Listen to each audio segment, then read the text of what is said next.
Chers téléspectateurs sur ABC, c'est moi Zalal Amourkana avec le journal. Les partis politiques ont appelé la Commission électorale nationale d'Éthiopie à jouer un rôle dans la conduite d'élections libres et démocratiques. Le Conseil, pour sa part, a déclaré entreprendre des activités prometteuses pour rendre le processus électoral libre, équitable et démocratique. Metasebe Oldarga nous présente les détails.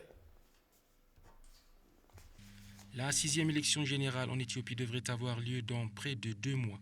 Les partis politiques concurrents sont en plein milieu de campagne électorale pour promouvoir leur politique alternative et appeler le Conseil électoral à jouer un rôle dans la conduite d'élections libres, justes et démocratiques. Dans le cas de la zone Metekel, nous apprenons que le gouvernement a identifié certains postes où des élections ont eu lieu ou n'ont pas eu lieu en raison des problèmes de sécurité. Alors, que pensez-vous de cela? Comment cela se fera-t-il? Nous savons que les candidats de notre parti ne sont pas autorisés à s'inscrire. Nous savons que l'inscription comprend uniquement au plus haut niveau. Alors, que fait le Conseil pour résoudre ce problème? Par exemple, des personnes désignées par le Conseil électoral éthiopien donnent une formation en rapport avec les élections. Mais de l'autre côté, ces personnes sont également nommées par le parti au pouvoir pour la prospérité comme candidat dans la région Afar. Le Bureau électoral national de l'Éthiopie a répondu à leurs questions.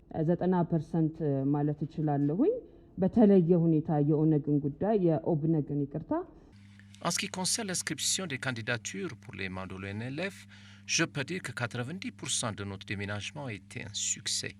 Nous avons rencontré et discuté à plusieurs reprises avec le président du parti dans un cas particulier. Ainsi, le parti a fait enregistrer ses candidats dans toutes les zones sauf la zone de la ville. Dans le cas de Metekel, en fait, le poste de commandement est mandaté pour apporter le rapport complet et nous attendons cela. Cependant, nous pouvons également discuter avec nos responsables électoraux pour faire le suivi de l'affaire. En ce qui concerne les questions d'impartialité des dirigeants électoraux, il ne fait aucun doute que nous rejetterons leur résistance si nous rencontrons un tel membre du parti. On a appris que le conseil d'administration et d'autres pieux ont alloué du temps d'antenne et de l'espace dans les organisations de médias audiovisuels et imprimés respectivement dans le but de promouvoir leur politique et leur stratégie. En tant que parti de la prospérité, nous avons exprimé et exprimons notre opposition à l'attribution du temps d'antenne.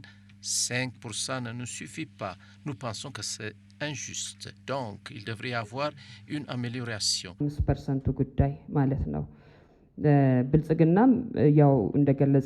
Même si le parti de la prospérité s'oppose à cette motion, nous pensons qu'elle est tout à fait juste et qu'il n'y aura pas de changement à cet égard.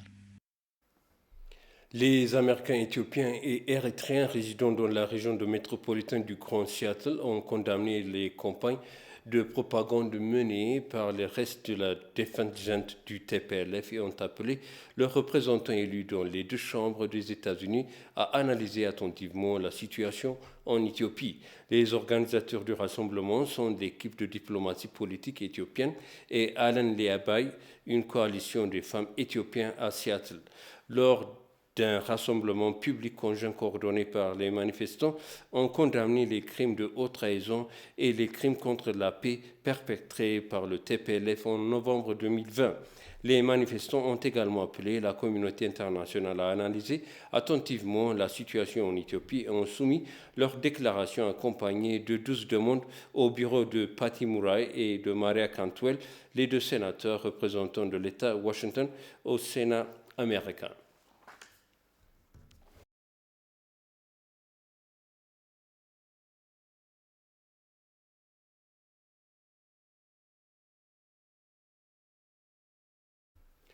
Le ministère des Affaires étrangères affirme qu'il s'efforce à informer la communauté internationale sur les réalités objectives dans la région de Tigray. Pendant ce temps, l'ambassadeur éthiopien en Suisse, Zanaba Kabede, a déclaré à TV que le propagandiste du TPLF avait dépensé des millions de dollars américains pour mentir au monde sur la situation au Tigray.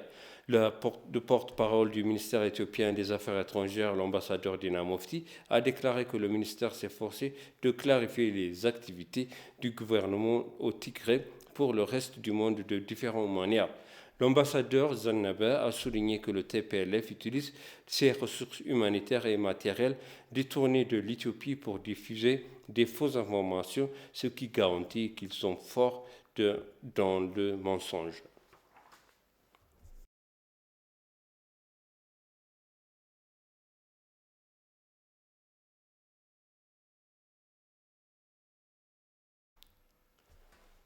Certains des partis politiques en lice pour des sièges à Addis Abeba lors des élections de 2021 s'engagent à résoudre des problèmes qui prévalent dans la capitale s'ils remportent les élections. Ils ont également reflété leurs approches idéologiques concernant la controverse sur la revendication des propriétés sur Addis Abeba. Le Conseil électoral national éthiopien tient des discussions avec les partis politiques concurrents sur l'inscription des électeurs et le temps d'attente des partis avec l'autorité des médias. Le Conseil a pour sa part déclaré qu'il travaillait dur pour trouver une solution pour les partis en représentant leurs problèmes au Conseil.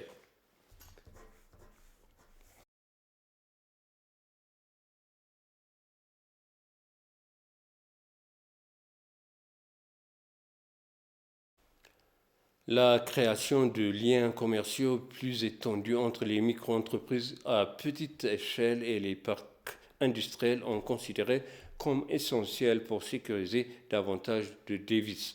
La deuxième édition du salon Business to Business a débuté à Bolé Lami Industry Park. Metasebe Odarga nous présente les détails. La Banque mondiale, en coopération avec la Société de développement des parcs industriels, prend l'initiative de projets de compétitivité et de création d'emplois pour la coopération au développement des parcs industriels. Le projet fournit les équipements nécessaires et une assistance technique à plus de 31 micro- et petites entreprises. Dans le cadre de ce déménagement, le deuxième tour du salon Business to Business s'est ouvert dans le parc industriel de Bolé Lami. S'exprimant à l'occasion, le directeur général de la compétitivité des entrepreneurs de la Société de développement des parcs industriels, Eunatu Wadacho, a déclaré que la foire était essentielle pour créer un lien de marché entre les entreprises. Plus de 30 petites et moyennes entreprises participent à ce salon. Ces entreprises ont participé au laminage, à l'impression, à la sécurité, à la restauration, à la transmission de paiements, entre autres domaines. L'objectif de cet événement est d'améliorer leurs services ainsi que de créer un lien de marché avec les investisseurs et les acheteurs dans les parcs industriels. Le directeur général du parc industriel de Bolé Lami, Trinsae Mam, a pour sa part déclaré que l'événement Business to Business était essentiel pour créer un lien de marché entre les investisseurs étrangers et nationaux. Si les petites et moyennes entreprises créent des liens commerciaux avec des entreprises expérimentées, elles peuvent proposer des produits compétitifs en améliorant la qualité du produit. Ils peuvent également produire des produits de qualité et compétitifs qui se qualifient pour le marché international. Ils auront également un accès plus large au marché. Les participants ont déclaré à ETV que l'événement B2B apportait un avantage pour créer un lien de marché avec d'autres entreprises étrangères. Les premiers événements B2B ont été organisés dans les parcs industriels d'Awassa et d'autres activités B2B seront en cours dans un proche avenir, a-t-on appris.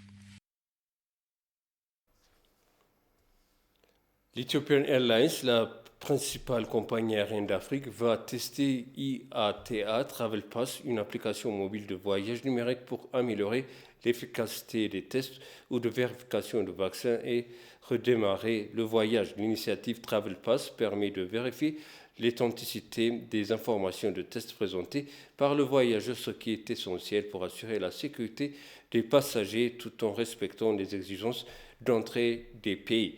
En ce qui concerne l'essai de laisser-passer de voyage IATA, Tulde Gebremariam, PDG du groupe Ethiopian Airlines, a déclaré la technologie numérique est vitale pour résoudre de nombreux problèmes liés à la pandémie.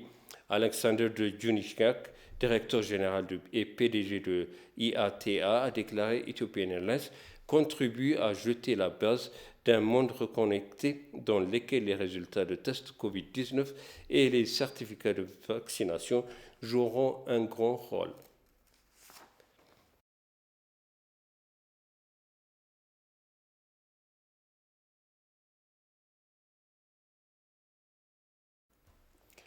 Je vous répète les titres principaux.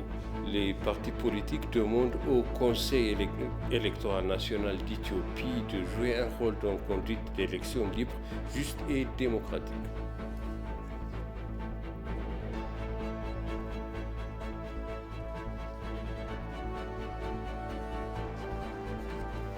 Les Américains éthiopiens et érythréens exhortent les représentants des maisons américaines à analyser attentivement la situation en Éthiopie. Chers téléspectateurs, ainsi s'achève le journal. Merci de nous avoir suivis. Excellente suite de programme.